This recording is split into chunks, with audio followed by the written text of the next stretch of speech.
আসসালামু আলাইকুম বন্ধুরা, আশা করছি আপনারা সবাই ভালো আছেন।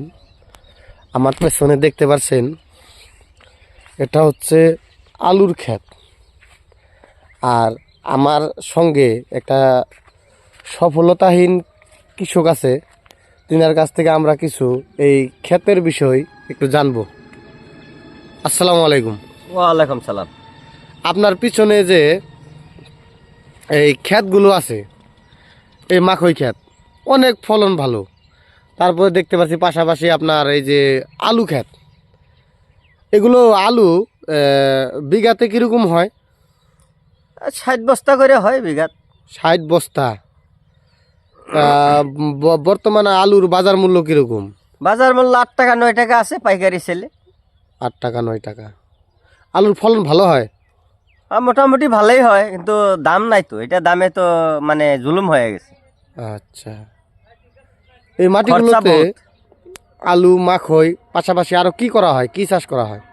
এটা মাকৈ চাকৈ লাগানি হয়, কিবা ধানের খেতিও হয়। আচ্ছা, আপনি মাখই কীরকম করছেন? আমি অল্প লাগাইছি। আপনি কত বছর ধরে ক্ষেত খামার এগুলোর সঙ্গে জড়িত হয়ে আছেন? মানে বহুত বছরই হইল, অনেক দিনই হইল। তাও মোটামুটি মোটামুটি ধরেন সে 20-22 বছর হব। 20-22 বছর ধরে আপনি এই ক্ষেত খামারের সঙ্গে জড়িত হয়ে আছেন। জড়িত হয়ে আছে। আচ্ছা, আপনার মাটি কিরকম আছে? আমার মাটি 1 বিঘা আছে। 1 বিঘা। এটা কি খেতি মাটি? খেতি মাটি। দেখতে পাচ্ছেন বন্ধুরা, পুরা আলু খেতে ভরপুর, পাশাপাশি মাখই। বন্ধুরা দেখেন গাছগুলো কত সুন্দরভাবে ফুটে উঠেছে।